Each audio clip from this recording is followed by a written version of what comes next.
and gentlemen, I have the privilege to invite first speaker prop to the mic. Here. That's like it.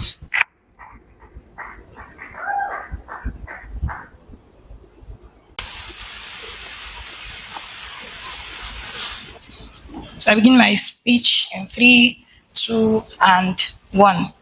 One of the greatest cause of conflicts amongst individuals or organizations, or generally anybody with authority, is the need to continually renew or restate relevance and authority, especially for people under them. And so it is that need that forces such individuals to take certain steps to be able to reclaim their relevance where they feel like it is being questioned. Now, for some time, the relevance of the ECOWAS has been questioned and interrogated by member states, including non-members, as to its efforts in strengthening member state relations in form of security, economics, and all of those stuff. Now, we from the proposition bench, we duly recognize the extremities of the reintegration of these military-led Sahel states. We also recognize that the reason why they are currently not part of the bloc. But we think that the little dangers or disadvantages that may arise as a result of this reintegration are a far better trade-off for achieving a healthier West African bloc. And for this reason, we are very proud to propose. Now, what does our model look like when we say at all costs? It means 3 things. 1, it means that we recognize and accept that there is probably going to be some level of backlash from member states, but we'll do this either ways. But then secondly, it means that we don't mind how much of time and resources we're probably going to spend in trying to achieve these goals, because we have our eyes on the prize, the reintegration. We're going to do it either ways. But then thirdly and most importantly, it means that even if we have to compel these guys with some level of force, we don't mind. Now, this piece of framing basically takes out anything you're going to be getting from up. But then let us give you our case. Our first and major case is on the principle of responsibility. You see, ECOWAS as a body does not have the burden just or the task or the responsibility of taking care of only the people that make up part of their member states. They have a responsibility to take care of everybody that basically falls within the purview of the West African bloc. The reason for this is very simple, because when things like these harms occur, or things like this insecurity, or the usual terrorist attacks, which is like the main reason why some of these guys decided to deviate to military governments, when some of these things occurs, it does not just affect member states, right? Jihadists, all of these kind of terrorist attacks, and terrorist groups, they don't care only about people that are probably member states of the ECOWAS. It also affects people that are like surrounding them. So what this means is that when these things happen, refugees from these countries spill over to other countries like Nigeria, like Ghana, and all of this stuff. Now, these countries are developing countries. They don't have enough resources to cater for themselves already, not to talk of the refugees that are spilled over as a result of the crisis in some of these countries. Now, what this means is actually like very simple. It means that we're going to now answer the question of why did these states leave ECOWAS in the first place?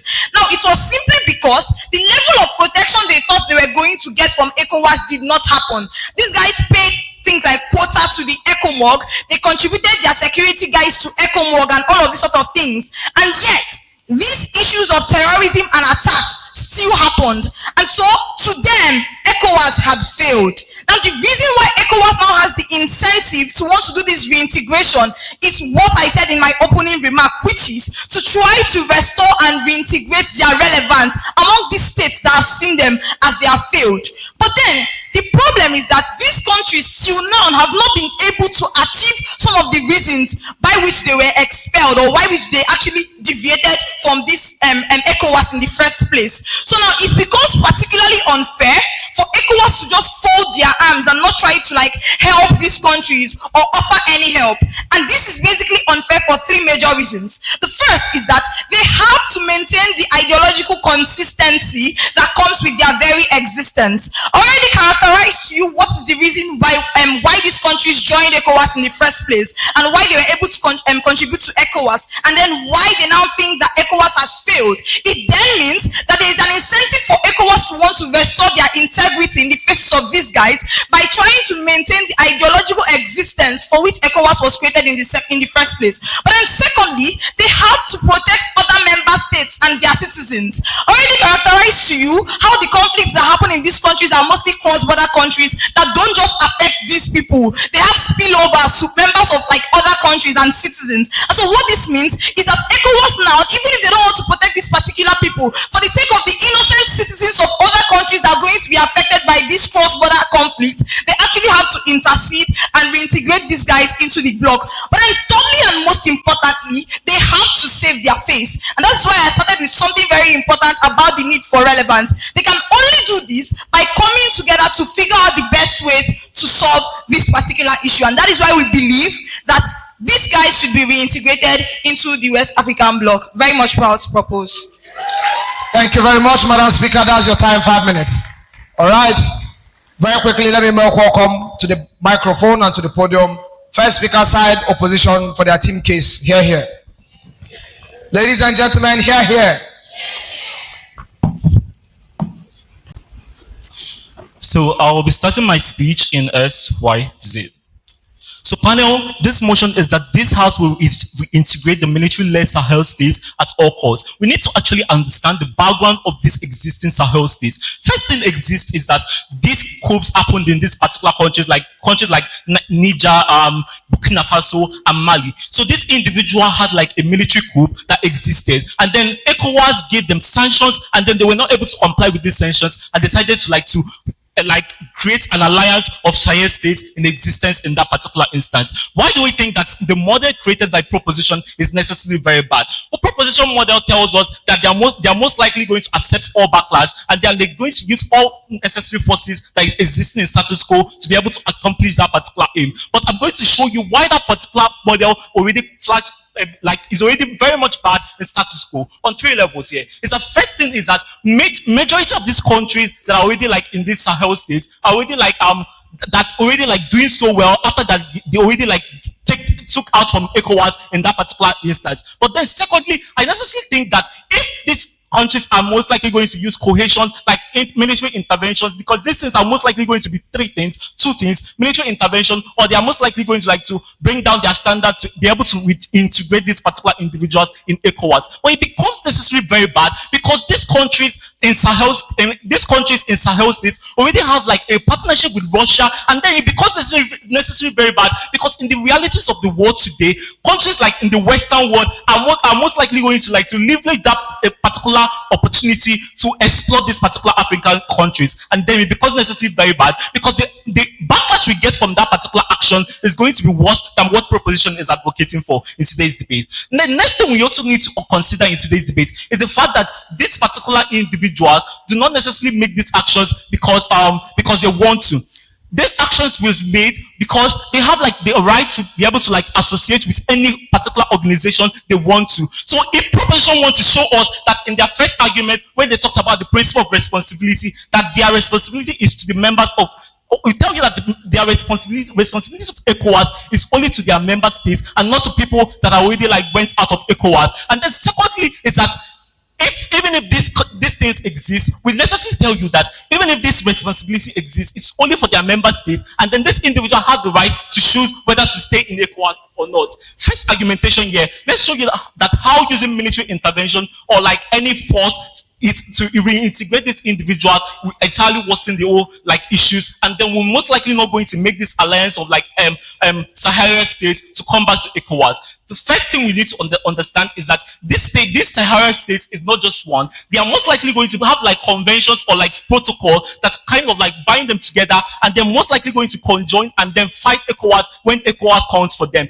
We don't necessarily see that actions as being very watchworthy to make this individual to conform to ECOWAS decisions and all of those things. Second thing to note is that these states already have host an entrenched military foreign military in the Russia and all of those things. Then it becomes necessarily very bad when ECOWAS uses force. We don't necessarily see that force as being substantial to make this individual conform to their possibilities. But then notice in our own model, we tell you that our own model we have we're sticking to the already existing status quo, and then we most likely think that status quo is available for this particular thing. What does ECOWAS do? ECOWAS uses three different mechanisms to make these individuals to be reintegrated. First thing you need to do is you must return to constitutional rule, and then institutional governance reforms, and then renegotiation of your treaties before you can be included into ECOWAS again. But then in their own model, they are most likely going to drop all these conditions and then make exceptions for these particular individuals.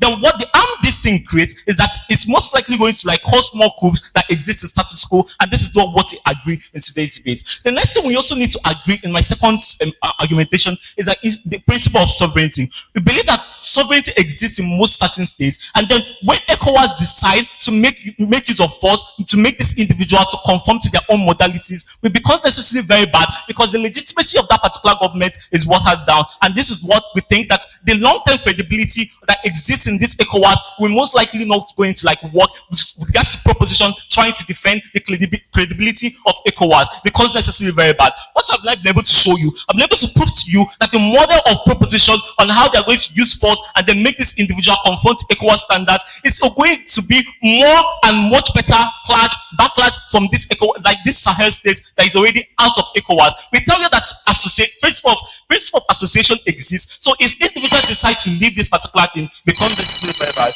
Proud to oppose. Thank you very much, Mr. Speaker. That's your time.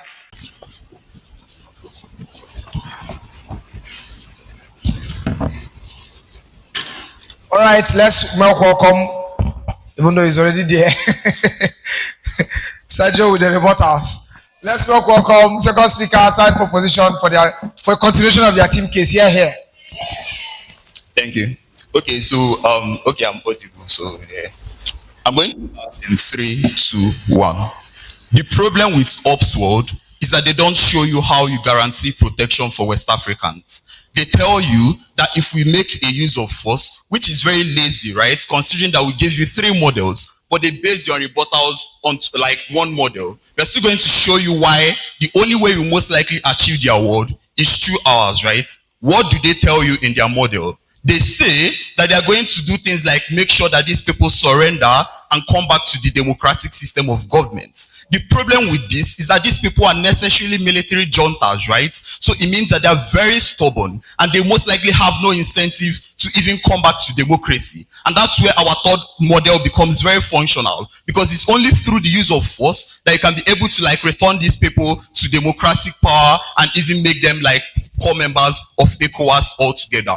How do you do this? You do this by using this military sect of ECOWAS, which is the ECOMOG, that these people also contribute to in order to dethrone this military junta and enforce a democratic election in this military-led Sahel states. But next thing they talk about is as to how ECOWAS responsibility is only to member states, right? But if you listen well to my partner, she analyzes to you as to how the effects or the stuff that happen in this military-led Sahel states also spill over into these member states, right? So we have things like refugees that come from Burkina Faso into places like Cameroon, right? Which are member states, right? So it means that these things ultimately affect these people. They don't show the level of protection that you give to these people insofar as the fact that Al-Qaeda and jihadist operations are still very much functional in West Africa. But next thing they talk about is as to sovereignty, that the use of force is very terrible because it impedes on people's sovereignty. But we think that organizations are incentivized to make things like intervention in a place where they see that it's going to save a whole lot of people. What my partner explains to you is as to how jihadist and Al-Qaeda operations actively affect citizens in Africa, right? Not just the leaders of these military juntas. It also affects citizens that necessarily believed in ECOWAS in order to protect them from this terrorist attack. What it means is that to the extent where these leaders fail to make the necessary surrender in order to guarantee the protection of citizens, we guarantee and we justify the use of force and impeach on their sovereignty. First piece of extension from extra extensions from government, right? We believe that disintegration does not just affect leaders, it also affects the citizens of the state, right? Understand that West Africa operates on a free border policy. What it means is that people can easily move their goods, business people can easily travel to different countries within West Africa without restriction. The problem with this disintegration is that you stifle that level of development. How? It means that military-led Sahel states have no incentive to actively collaborate with other West African states because they're in enmity with each other. What it means is that there is a stiflement of economic operations within the system of West Africa because we think that people will most likely have no incentive to move their goods. Case in point is the Strait of Hormuz. Why? Because the reason why this case becomes very important is that we see a lot of rise in the cost of oil because this place was impeded on. Understand that the Sahel pathway along Burkina Faso, Mali, and Niger is a very important place in West Africa. It means that if these people hold on the movements in these places, there is going to be high cost of goods and services within West Africa. Why is this bad? Two things. One, it means that ECOWAS has failed in its bid to protect member states and even other people that reside within West Africa. But two, it means that individuals can no longer thrive on their businesses because there is going to be a rise of cost of goods and services in the state. Why is this bad? Understand that Africa is already systematically poor. It means that anything that is going to make them poorer is not something that we're going to accept, right? Why do we have to integrate these people at all points, and why do we win this debate from opening, right? From government, sorry. Understand what my partner analyzes to you. She explains how it's in the duty of ECOWAS to maintain an ideological purity in their aim in order to protect people like members of ECOWAS, right? So even if you want to say that these people are necessarily not members of ECOWAS member states, we show you how the stuff that happen in their state, let's say this Sahel state, ultimately affects people in West African states, right? So it means that they have that right and they have that responsibility to take these actions because they will have to protect these people. But secondly, she also explains to you how ECOWAS has been losing relevance over time. People no longer believe in the leadership of ECOWAS. What it means is that if these problems are not solved, Al-Qaeda operations are going to heighten. What does it mean? It means that other countries are more even incentivized to pursue military juntas, right? Understand that the mere fact that we make now alternative is something that shows that you disincentivize more military juntas coming up. Thank you. Thank you very much, Mr. Speaker. That's your time. Very quickly, let's welcome to close the first half, the opening half of this debate. Second speaker side opposition. Here.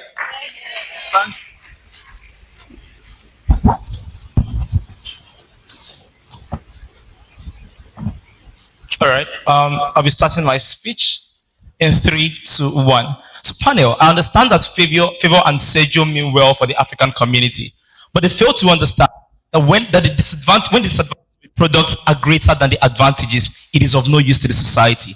I'll be doing 3 things in this speech. 1, show that there is a problem-solution gap in the world of side proposition in this debate. But 2, show that the model impacts the impact of the reintegration is worse than status quo. But thirdly, show that the motion on their own side of the house harms the most vulnerable. If I'm able to do these 3 things, we'll win this debate. But first off, let's engage their argument. The first thing they say is how their model looks like, how they don't care about backlash, and how they think that they can spend as much as possible to ensure that these things happen. 2 questions for them. 1, in a world where you don't care about backlash, it then means that you are ready for military intervention, military backlash from these guys. The question now becomes, how then do you prove that the ECOWAS has the capacity to fight these Sahel states, especially when Sahelers had already told you that these guys have strong alliances with great countries, Russia, and just imagine what Russia did to Ukraine. I think that ECOWAS doesn't have the capacity to deal with these guys. These guys lose on that particular model. But then I think the next thing they say is that these guys have the responsibility because these guys are Africans and all. The first thing you need to understand is that ECOWAS is not a country; it is an organization. The responsibility of ECOWAS in that particular instance is for the member of the organization. In an instance where a member pulls out of that particular organization, they refuse or they begin to lose the particular influence they have on that particular organization. But let's say in a world where you don't even buy this level of analysis panel, we think that even countries who are members of ECOWAS also have the sovereignty to decide what happens within them and all of that. The world where you decide to actually intervene in the country, right, that has sovereignty, you need to prove 2 things. 1, that the intervention is justified, but 2, that you have the capacity to do that particular intervention. Panel, we think that ECOWAS states are poor. They don't have the military capacity and financial capacity to fund their model. We think they are losing on that particular argument.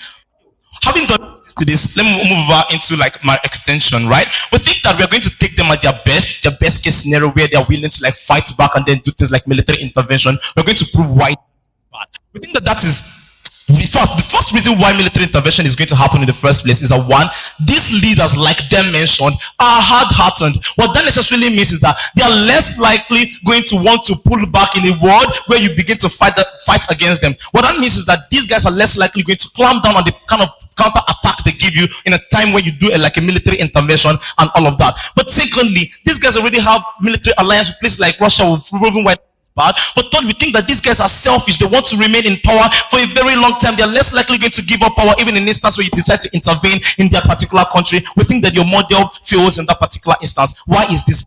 We think military intervention, like the model says, is bad for a few reasons. One is the fact that there's going to be a constant exchange like bullets. Notice that ECOWAS is not like the United States of America that bombed just a particular part of Maiduguri when they came to intervene in Nigeria. ECOWAS don't have the military capacity to do those strategic interventions. What that necessarily means that there's going to be exchange of bullets. Who are those that are going to suffer these? Civilians, poor women, children. They're going to cause more people to enter the IDPs. We don't think that is to support within this debate, right? But then I think the next thing then is the economic harms that it's going to cause on Africa.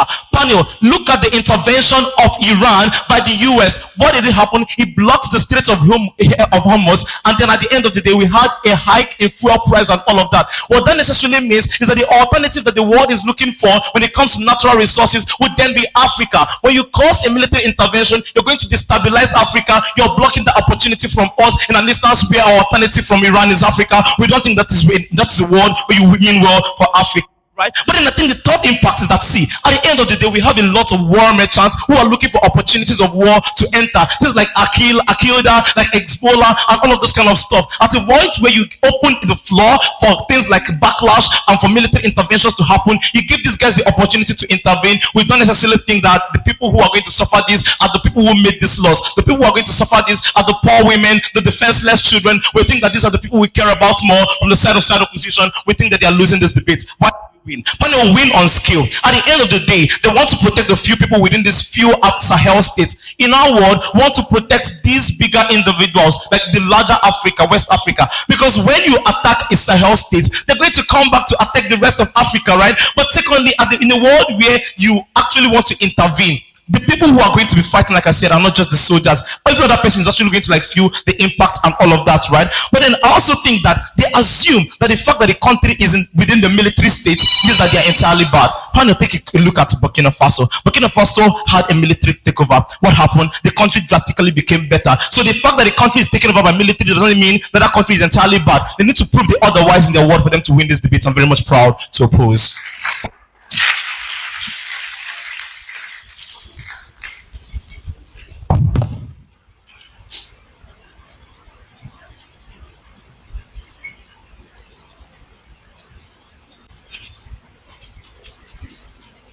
Thank you very much, ladies and gentlemen. That's it for the first half of the master's round using the one youth simulation debate model. Quickly, we are moving over to cross-examination. Who is ready? Who is ready? All right. Please, cross-examination speaker for prop. Please, let's give it up for her. Here. Cross-examination speaker for up. All right, here. Okay. You know the steer. Carlo, please come for the second mic.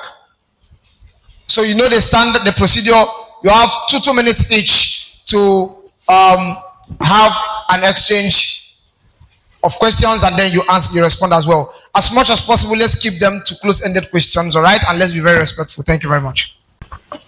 So my first question is, terrorist attacks and insurgency has risen up to 24,000 and even more displaced people within the last few years, using your Burkina Faso, which your last speaker said as an example. So how exactly do you prove that they are doing well? The problem is that your model does not even solve that particular insurgency, because it makes it worse, because you guys are using solutions, and then military interventions are most likely going to increase the insurgencies existing in this particular area. So given that you claim that you're going to actually save these guys, and you claim that, ECOWAS does not actually cater for the member states, given the point that we already gave you, or the case that we gave you on spillovers that occur as a result of some of these states, and citizens are being harmed in states where they actually have no business with, how is your intervention justified? ECOWAS has the responsibility to protect only its member states, but not even like intervening in issues like it's involving the Sahel states. But then we necessarily think that the policy that you bring up about like cohesive actions is going to necessarily increase that even those member states and even the Sahel states. So there's likely a problem that was the reason why you guys were either expelled or decided to cut off from the ECOWAS bloc. How exactly has disintegration solved those problems that your disintegration tended to cure? We don't necessarily support the fact that this individual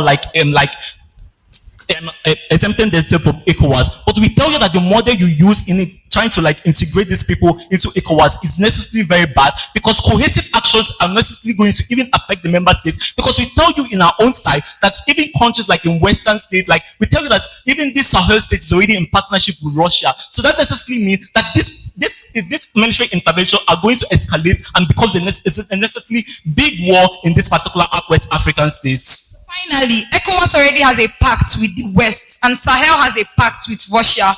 Russia and USA obviously cannot go into war because of balance of power. So how does your case on Russian intervention hold water? Simple. These individuals, these West African states already have like eyes on these individuals' resources, especially like West African states. So they are going to use those leverage to kind of like explore these West African states, because they are going to seek external military interventions, and in that particular how do you justify the force that you are going to be using to make these individuals be integrated into like ECOWAS, maybe transition into a democratic government? Now, the justification of that force was actually our major point, and we gave it to you on the principle of responsibility. And we already gave it to you that vulnerable individuals that belong to states where these guys are going to be spewed over as a result of the citizens in their country don't deserve any of the things happening to them because of the crisis they face in another country. And so the force that we are trying to use to merge these guys together, because notice that why the citizens actually considered to a military system was because they thought that was how their problem was going to be solved. But given that it is not being solved now and they join back together, we think that it is very justified. Thank you. Now, notice that these Western states already have like resources in these West African countries.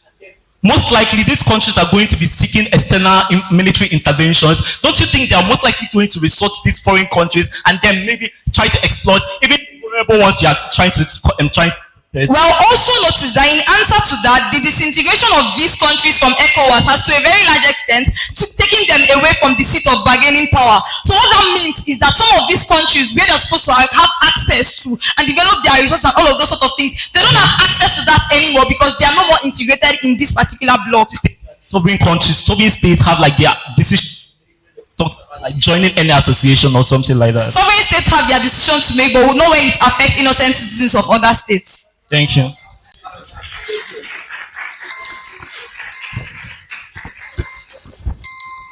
Right, thank you very much. Please, it's time for crisis twist. 2 minutes. As at 1 p.m. Nigerian time this afternoon, it's been reported on BBC Africa. As at 1 p.m. this afternoon Nigerian time, it's been reported on BBC Africa that negotiations at the ECOWAS level with the AES has failed. How do you respond to that from your side of the debate? I'll take that again. As at 1 p.m.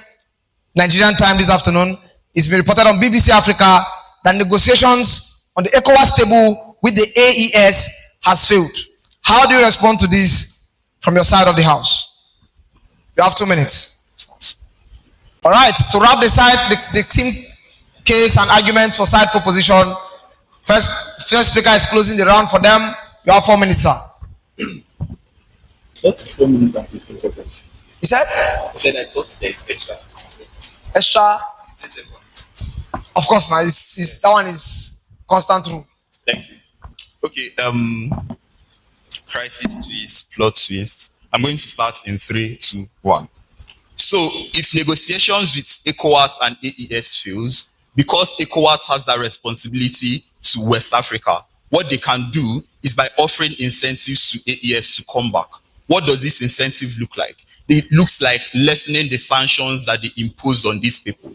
Even though we think that it's very bad that these people pursued military juntas, why is it justified and why is our alternative better? The reason why it's better is because the reason why these people pursued military juntas in the first instance is because ECOWAS has failed. How did ECOWAS fail? ECOWAS failed in its duty to actively protect its member states from Al-Qaeda and jihadist operations, right? So it means that to the extent where they recognize that they have failed in their primary duty, it's only fair that they do not mete out much punishment on individuals who seek, who try to seek other solutions. Why? Because we think that as principally humans, we have a right to self-actualization. So we shouldn't impede on these people's self-actualization to the extent where we spoil or fail to solve the problems that would ordinarily exist to solve as ECOWAS. That being said, in the plot twist, I'm going to go into my closing statement proper.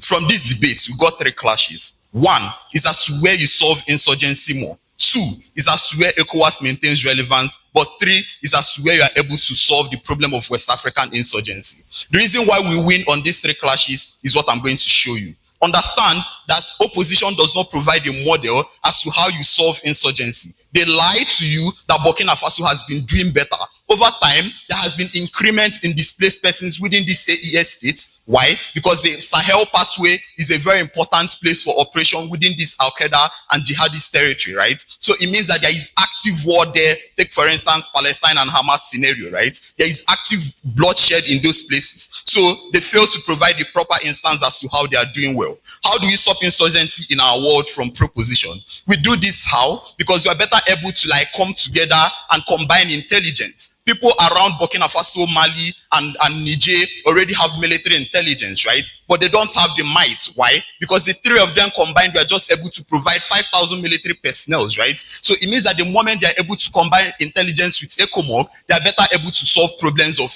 insurgency. But where do ECOWAS maintain relevance? We win on that. Why? Because ECOWAS recognizes that they failed in their duty to actively protect member states, right? So it means that they welcome these people and maintain relevance. Why? Because the moments where we've shown you how we win our first impact, it now means that they stop insurgency, which is the reason why they exist. What does this mean? It means that it's going to be free economic passage within West African states, and because the reason why they exist is to protect African states and ensure economic relevance, we think we win on that clash of relevance. But 3 is as to where you solve West African insurgency, right? Understand that within my first impact, I've shown you how these people have an incentive to combine intelligence. But what does this mean? Understand that ECOWAS already has a pact with the West, right? And the West are actively against things like terrorism. It means that with their partnership, it means that there is an incentive for these people to come in, case in point, Benue State. And these guys, opposition tries to run a funny case as to how the West will most likely be incentivized or be interested in our mineral resources. I'm unsure how they can guarantee that Russia is not even interested in their own mineral resources, considering that these countries also want to maintain international relevance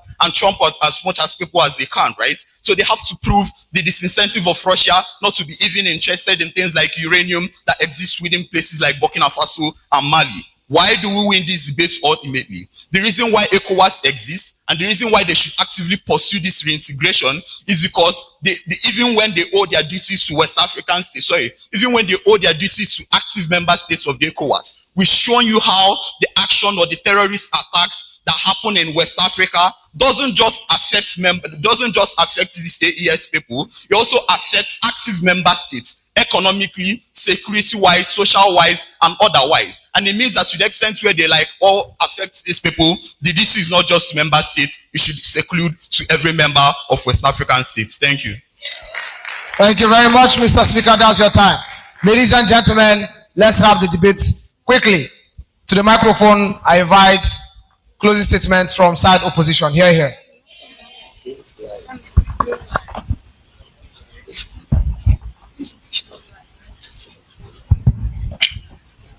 All right. I'll be starting this closing statement on my next word. Panel, in response to the plot twist, let's put on our thinking caps. You are a body that could not successfully execute a negotiation. What is the proof that you can succeed in executing a military intervention? But let's say you want to enter into a military intervention. What is the proof that you have the capacity to engage with these guys, especially when these guys already have like a larger number, especially when these guys have already great alliance with very terrible states in the very instance. But let's also assume that you have equal power with these individuals in the case where you don't buy my first two analysis. What is the word? How are you going to guarantee the protection of the most vulnerable within the society? Because I tell you that when these guys engage in backlash, there's going to be bullets flying, women and children are going to suffer.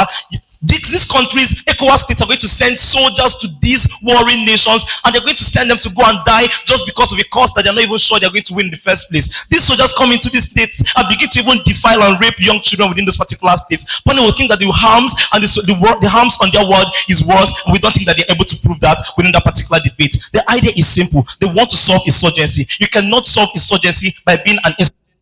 You solve insurgency by being lower and being milder in that particular instance. Because an insurgent is hard-hearted. At a point where you challenge him, he challenges you back. The to and fro continues. We don't think they are able to win on that particular match. I'm very sure I have justified the plotted twist from my own side of the house. I think the biggest argument is, see, we think that negotiation is failed, and then we need to use force. And then they accuse us that, oh, we didn't bring a model. Our model was simple. Let's maintain status quo. Give you models, use negotiation. At a point where you cannot negotiate successfully, we leave you alone, no interactions at all, because they assume that these countries in Sahel states are helpless. No, when they take them out of the ECOWAS, they have the AE, which means they have an economic platform to exchange interaction and all. In fact, in a world where you think that these guys, they now go ahead to say, oh, the other West African countries are going to suffer. At the end of the day, we think that these EAS, if they do their researches well, are landlocked, which means they don't have any direct interaction with other members of ECOWAS states. So if there is anyone who is even at the vulnerable states, it is those individuals. So the argument of the entire ECOWAS does not even stand in the very first instance within this debate. And they say, oh, we think this to take responsibility and all. We think responsibility comes in a world where these ECOWAS states are members of the organizations, because ECOWAS in itself is not a court that coerces you to do what they want you to do. But secondly, ECOWAS is just an organization, a voluntary organization. It is not on any right. It is not like mandated that you should be a member of ECOWAS in that particular instance. These guys don't have a in this debate. But then we think that the thing they say is that, oh, at the end of the they want to solve things like insurgency and all. The problem is, if you want to do an intervention, like they said, they didn't provide what kind of intervention. How are you going to do this? Are you going to use airstrikes? How are you going to strike the air so that more children, women would not be hurt? Are you going to use land strikes? How are you going to do this? We don't get that specific model. That is why we were able to assume on our own side of the house that whatever model they take is actually going to go in harming the most vulnerable. Panel C, we win this debate largely on scale. Let's assume that people are suffering in those Sahel states. That's an assumption because we're not even able to prove it. Because we gave you example of Burkina Faso that hosted a corrupt country and they are doing extremely well, right? But let's assume that people are suffering in those particular instances. Panel, it doesn't really make sense to actually go ahead and say that, oh, we will prioritize the suffering of a very minute section of ECOWAS at the expense of the other members of ECOWAS. Let's assume on our own world we're willing to bite the bullet. Let's take the lesser devil, allow them to, because you have more people to protect. Because in a world where you also go to intervene and all of that to protect this small minority, you actually go ahead. See, panel, the logic is simple. The only one that has to leave 99 and go after the one is Jesus. In this particular instance, ECOWAS is not Jesus. They should not leave the 99 to go and protect the one that is missing. The one can perish, within the 99 deserves our protection. I'm proud to oppose.